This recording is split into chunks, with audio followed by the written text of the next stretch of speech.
তোমার স্বপ্ন ঢাকা বিশ্ববিদ্যালয়। ঢাকা বিশ্ববিদ্যালয় কমিউনিট তুমি কিভাবে একটি আসন সুনিশ্চিত করতে পারবা, এবং ঢাকা বিশ্ববিদ্যালয় কমিউনিটে তুমি যদি টপ 500-র মধ্যে থাকতে চাও তোমার পজিশন, তাহলে তোমাকে কত মার্ক পেতে হবে, এবং তুমি যদি সর্বনিম্ন চান্স পেতে চাও ঢাকা বিশ্ববিদ্যালয়, তাহলে তুমি কত মার্ক পেতে হবে। সো ঢাকা বিশ্ববিদ্যালয় এই ইউনিটের A to Z যাবতীয় তথ্য নিয়ে তোমাদের সাথে আলোচনা করবো, যা তোমার জন্য অত্যন্ত গুরুত্বপূর্ণ, যেহেতু তুমি একজন কি ভর্তি যোদ্ধা।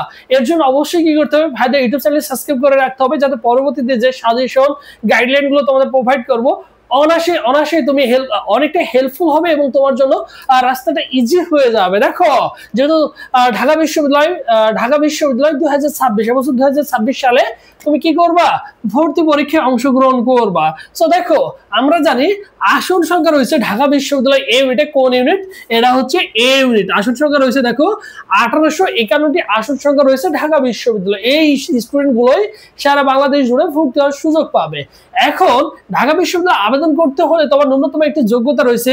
এসএসসি এইচএসসি তে দেখো চতুর্থ বিষয় সহ 8 থাকতে হবে। তোমরা সকলেই জানো ঢাকা বিশ্ববিদ্যালয়ের সেকেন্ড টাইম নেই, তার মানে তোমরা যারা এইচএসসি 2025 একমাত্র তারাই হচ্ছে ঢাকা বিশ্ববিদ্যালয়ে ভর্তি হওয়ার সুযোগ পাবা বা পরীক্ষা দেওয়ার সুযোগ পাবা। তার মানে তোমার জিপিএ চতুর্থ বিষয় সহ যদি এসএসসি এইচএসসি মিলে 8 থাকে তাহলে অ্যাপ্লাই করতে পারবা নিঃসন্দেহে।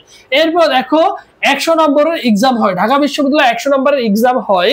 সো দেখো এমসিকিউ থাকবে 60টা, সিকিউ মানে লিখিত থাকবে তোমাদের কত, 40 মার্ক। ঠিক আছে, টোটাল তোমাদের কত মার্ক, 100 মার্ক। এখন আসি দেখো মানবন্টন। এই মানবন্টনে 4টি বিষয়ে উত্তর দিতে হবে। এখন দেখো পদার্থ বিজ্ঞানে তোমার থাকবে দেখো কতটা, 15টা এমসিকিউ, এবং পদার্থ বিজ্ঞানে আরো 10 মার্ক থাকবে হচ্ছে লিখিত। ঠিক আছে, আরো 10 মার্ক থাকবে তোমার হচ্ছে কত, লিখিত। এই পদার্থ বিজ্ঞানে আবার তোমার 4টা এমসিকিউ, 4টা প্রশ্ন থাকবে, প্রত্যেকটা প্রশ্নের মান হচ্ছে 2.5 করে। এরপর দেখো রসায়নে তোমার থাকবে 15টা এমসিকিউ, তোমাকে আনসার করতেই হবে। এরপর জীববিজ্ঞান দেখো 15, এবং হচ্ছে গণিত হচ্ছে 15। এখন কেউ মনে করলো যে আমার হচ্ছে উচ্চতার গণিত হচ্ছে বা ম্যাথ হচ্ছে 4 সাবজেক্ট, আমার ম্যাথ তো ভালো লাগে না, আমার ঢাকা বিশ্ববিদ্যালয়ে একটা আসন চাই, তাহলে তুমি তার বিপরীতে বাংলা অথবা ইংলিশ আনসার করতে পারবা। এক কথায় 4 সাবজেক্টের বিপরীতে তুমি কি করতে পারো ভাই, তুমি বাংলা অথবা ইংলিশ আনসার করতে পারবা। তার মানে তোমার যেটা মেন সাবজেক্ট আছে তোমাকে আনসার করতেই হবে, আর পদার্থ রসায়ন তোমাকে আনসার করতেই হবে, মেন সাবজেক্ট তোমাকে আনসার করতেই হবে। তার মানে 3টা আনসার করতেই হবে। এরপর আসি 4 সাবজেক্ট। কেউ যদি মনে হয় 4 সাবজেক্ট আনসার করবা, তাহলে তার জন্য দ্যাটস গুড, অনেক ভালো। আর যদি তোমার মনে হয় যে তোমার 4 সাবজেক্ট ম্যাথ, তুমি ম্যাথে হচ্ছে দুর্বল, তাহলে তুমি কি করতে পারো, সেখানে বাংলা অথবা ইংলিশ আনসার করতে পারো।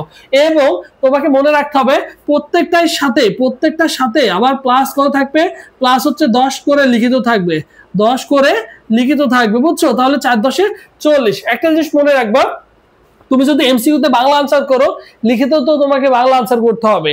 ঠিক আছে, এই জিনিসটা মাথায় রাখতে হবে। এমসিকিউ যে আনসার করবা, লিখিতও তোমাকে সেই 4টা আনসার করতে হবে। এরপর দেখো জিপিএ হিসাব। আমরা জানি ঢাকা বিশ্ববিদ্যালয়ে জিপিএ এর উপরে 20 মার্ক রয়েছে।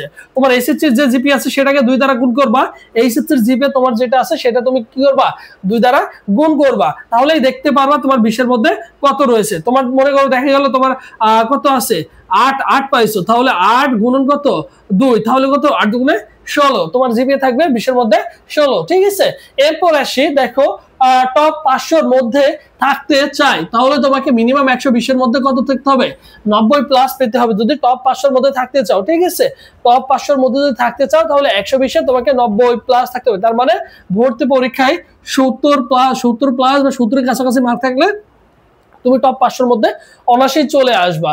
এরপর দেখো আসন সংখ্যা। এখানে একটা সবচেয়ে ভেরি জিনিস, ইম্পর্টেন্ট একটা জিনিস, সেটা হচ্ছে দেখো এখানে দেখো 1851টি আসন সংখ্যা রয়েছে এবং কন্ডিশন রয়েছে। বায়োলজির সাথে মনে করো তুমি বায়োলজির সাথে কি করলা, বাংলা অথবা ইংলিশ, এই দুইটার মধ্যে তুমি যে কোনো একটা আনসার করেছো।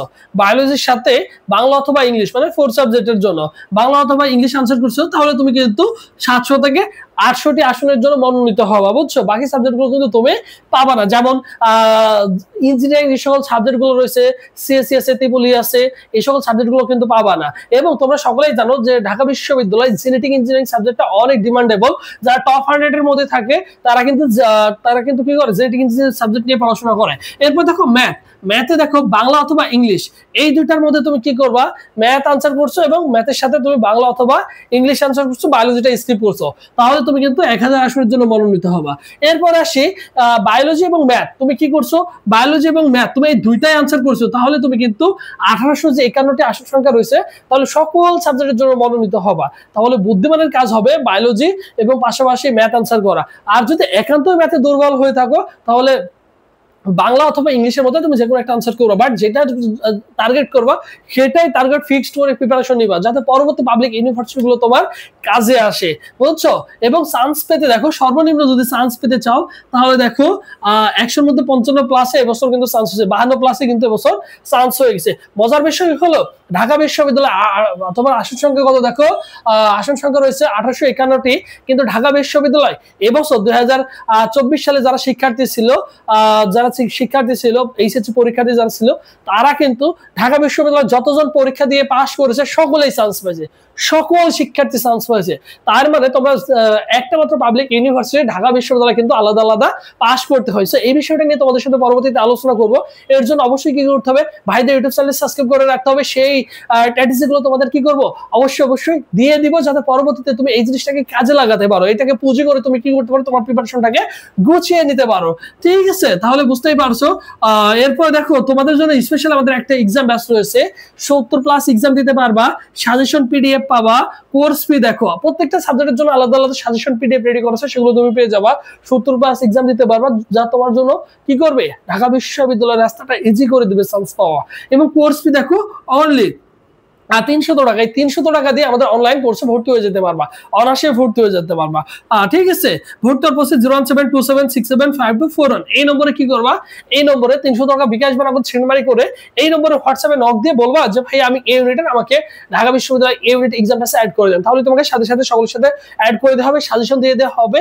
এবং পাশাপাশি তোমার কি করা হবে ভাইয়া, তোমাকে কিন্তু সকলের সাথে গ্রুপে অ্যাড করে দেওয়া হবে। আর এটা হচ্ছে আমাদের অফিসিয়াল ফেসবুক পেজ, সবুজ শেয়ার লিখে ফেসবুক অপশন যদি সার্চ করো আমাদের অফিসিয়াল ফেসবুক পেজ পেয়ে যাবে। পেজ এসএমএস করলে ভাই তোমাকে রেসপন্স করবে, যে কোনো প্রবলেম ফেস করলে অবশ্যই ভাইদের সাথে যোগাযোগ করতে পারবো, কোনো সমস্যা নেই। সো যাদের স্বপ্ন ঢাকা বিশ্ববিদ্যালয় এই ইউনিট, অবশ্যই তোমরা সুন্দর করে গুছিয়ে প্রিপারেশন নেওয়া শুরু করে দাও। যে সময়টা আছে এই সময়টা অবশ্যই তোমাদের কি করতে হবে, অবশ্যই কাজে লাগাতে হবে। সবাই ভালো থাকো, সুস্থ থাকো।